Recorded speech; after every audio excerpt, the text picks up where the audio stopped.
Olá! Hoje nós vamos concluir o estudo do quadro natural do Brasil. Nós vamos desenvolver mais um tópico de geografia do Brasil. Vamos conhecer os climas do nosso país e vamos concluir com o estudo dos domínios morfoclimáticos. Para iniciar o estudo dos climas do Brasil, precisamos antes conhecer os elementos e os fatores do clima. Vamos observar o nosso primeiro quadro. Os elementos do clima: a temperatura, que é muito importante, a pressão atmosférica, os ventos, a umidade do ar e as precipitações. Essas precipitações podem incluir não só a chuva, mas você tem que se lembrar também da queda de neve, do granizo. É muito importante também lembrar das massas de ar. São porções da atmosfera que reúnem determinadas condições de temperatura, de pressão e de umidade. Sobre estes elementos do clima, existem alguns fatores que provocam influências. Vamos conhecer através do segundo quadro estes fatores: a altitude, a latitude, continentalidade, maritimidade, as vegetações e as correntes marítimas. É muito importante você ter uma noção de como esses fatores interferem nos elementos do clima. As correntes marítimas, por exemplo. Existem correntes marítimas frias e quentes. Litorais banhados por correntes marítimas quentes vão sofrer uma influência no sentido do aumento da temperatura e do índice de chuvas. Litorais banhados por correntes oceânicas frias, como o norte do Chile, sul do Peru, vão sofrer uma atuação, um efeito oposto. A corrente marítima fria vai provocar até a formação de desertos nesses litorais, diminuindo a umidade atmosférica. Veja bem, não é só o clima que interfere na vegetação. A vegetação também causa influência sobre o clima. Por exemplo, através da transpiração das plantas, fornecendo umidade para a atmosfera.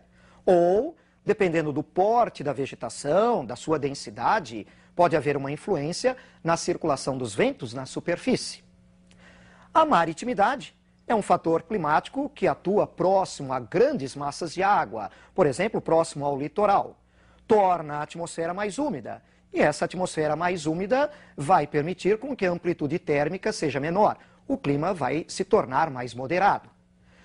Em contraposição, no interior do continente, atua o fator continentalidade. A atmosfera é mais seca, e com isso, a amplitude térmica é maior. A latitude, distância em relação ao Equador, causa uma influência especial sobre a temperatura, por exemplo. Longe do Equador, a temperatura é menor. Próximo do Equador, devido à incidência mais direta dos raios solares, a temperatura é maior. E o relevo, através da altitude. Quando subimos no relevo, percebemos uma queda da temperatura. Nos locais mais baixos do relevo, a temperatura é maior. Importante também lembrarmos então das massas de ar, porções da atmosfera, como eu disse, com determinadas condições de pressão, temperatura e umidade. Essas massas de ar se movimentam, elas se deslocam. Elas se deslocam das áreas de alta para baixa pressão. Vamos conhecer através do mapa do Brasil as massas de ar que atuam em nosso território. Observem. A primeira massa de ar que vamos destacar, importantíssima, é a massa polar atlântica, que entra pelo sul no nosso território. Ela segue um caminho pelo sul, sudeste, chegando ao litoral nordestino, ou então entra pelo interior do Brasil, passando pelo centro-oeste e chegando à região norte. Essa massa polar é causadora das chuvas frontais, da friagem na Amazônia e da queda de geadas e até mesmo a queda de neve na região sul durante o inverno. A massa tropical atlântica se aproxima pelo leste, atua junto ao litoral, é quente e úmida, provoca chuvas. A massa tropical continental, formada na depressão do Chaco, no Paraguai, entra no Brasil pelo oeste, atuando sobre o centro-oeste brasileiro. É quente e seca, contribui para o inverno seco nessa região. A massa equatorial atlântica se aproxima pelo nordeste e vai atuar na faixa litorânea do nordeste e do norte. É quente e úmida, também provocadora de chuvas. E a massa equatorial continental, quente e úmida, que durante o verão se expande muito, atuando sobre grande parte do território brasileiro. Essa massa equatorial continental provoca as fortes chuvas de trovoada durante o verão. Parte substancial das chuvas que ocorrem no estado de São Paulo, por exemplo, é de umidade que vem da Amazônia, através do deslocamento dessa massa de ar. Além desses fatores climáticos que nós já vimos da atuação das massas de ar, existem alguns outros fatores, periódicos ou não, que podem causar influências sobre o clima. Vamos analisar essa questão que preparamos. O fenômeno El Niño modifica o comportamento climático no Brasil? Sim, modifica. Esse fenômeno El Niño tem origem no aquecimento das águas superficiais no Oceano Pacífico, na região equatorial, perto do Equador. Ele provoca a entrada de uma massa de ar quente na América do Sul. Essa massa de ar quente impede o deslocamento da massa polar atlântica, que fica restrita à porção meridional do país. Nessa área, nós vamos ter chuvas mais contínuas e prolongadas.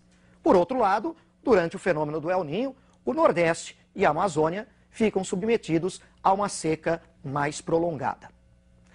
Bom, agora nós já temos condições de conhecer os climas do Brasil. Nós vamos conhecer o mapa que apresenta esses tipos de clima, um a um. Vamos ao primeiro. O clima equatorial, que domina especialmente a região norte. Esse clima equatorial é quente e úmido o ano inteiro. Ele apresenta uma reduzida amplitude térmica e o índice de chuvas é elevado, chove quase todos os dias. Segundo tipo de clima, observando o mapa, o clima tropical predominante no país. Esse clima tropical, estendendo-se pelo centro-oeste, parte da região norte, nordeste e sudeste, é um clima também quente o ano inteiro, mas ele apresenta duas estações muito bem definidas. O verão, bastante chuvoso, e o inverno, seco. Agora, o terceiro tipo de clima no mapa, o clima semiárido, no sertão nordestino. Esse clima, ele apresenta a maior média de temperatura do país. É um clima quente. O índice de chuvas é que é reduzido e as chuvas são mal distribuídas nessa região. Concentram-se no período de fevereiro a maio. Mais um tipo de clima no mapa, o clima tropical de altitude, especialmente nas áreas planálticas do sudeste. Esse clima tropical de altitude também apresenta duas estações bem definidas, o verão chuvoso e o inverno seco. Mas, em comparação ao tropical continental, o verdadeiro clima tropical, ele apresenta uma média de temperatura menor, por influência da altitude do relevo e de uma maior atuação, no caso, da massa polar atlântica. E um último tipo de clima para o Brasil, vejam o mapa. O subtropical, especialmente na região sul do país. Esse clima subtropical apresenta a menor média de temperatura do país, entre 16 e 18 graus. As chuvas são regulares e bem distribuídas. E é nesse clima que nós temos a maior amplitude térmica do país, devido às maiores diferenças de temperatura entre o período do verão e o período do inverno. Conhecemos os climas brasileiros. Para fechar o quadro natural do Brasil, vamos lembrar então dos domínios morfoclimáticos. Como é que nós podemos definir esses domínios morfoclimáticos? Eles são definidos a partir da interação que existe entre os vários elementos naturais. O relevo, o tipo de solo, o clima, a vegetação e a rede hidrográfica. Nós vamos então também conhecer através do mapa os vários domínios que ocorrem no Brasil. Vejam o primeiro, o domínio amazônico, na região norte. Esse domínio amazônico tem quais características? O clima é quente e úmido. A vegetação nessa região é densa, representada pela floresta equatorial amazônica. A rede hidrográfica é muito rica, rios extensos, volumosos, grande quantidade de água nessa bacia. Os solos são relativamente pobres, apesar da presença da floresta. A Amazônia já esteve coberta por mar. Debaixo da camada orgânica do solo, que sustenta a floresta, encontramos, na verdade, um solo composto com um grande percentual de elementos arenosos. Então não é um solo muito fértil, apesar da camada orgânica. O segundo domínio morfoclimático do Brasil, observem, o domínio do Cerrado. Esse domínio do Cerrado, que domina a porção central do território brasileiro, é constituído por áreas aplainadas, onde se destacam as chapadas.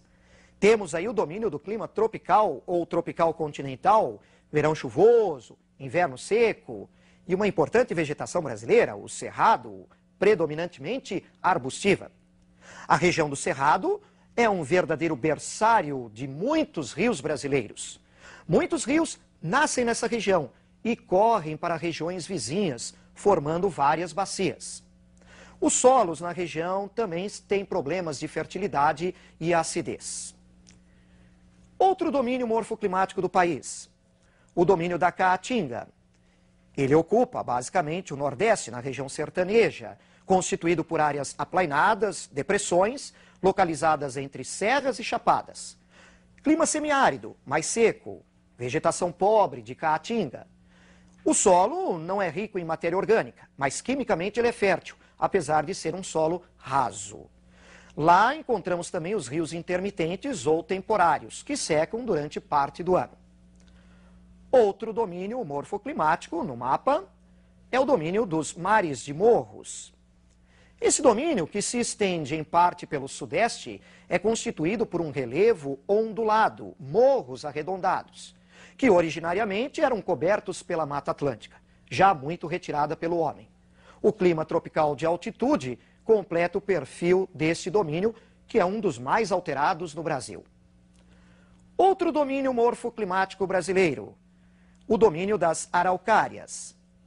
Ele ocorre na região sul, em área de clima subtropical, áreas planálticas, onde se destaca a bacia do Paraná, de grande aproveitamento hidrelétrico, e em algumas áreas o fértil solo de terra roxa. E por último, mais um domínio no mapa, o domínio dos Pampas. Ele ocupa o sudoeste do Rio Grande do Sul, constituído por um relevo relativamente aplainado, com algumas ondulações que se destacam, as coxilhas, coberto por vegetação rasteira e com clima subtropical. Fechamos hoje, então, o estudo do quadro natural brasileiro. Nas próximas aulas, continuaremos desenvolvendo outros temas do Brasil. Até mais, até a nossa próxima aula.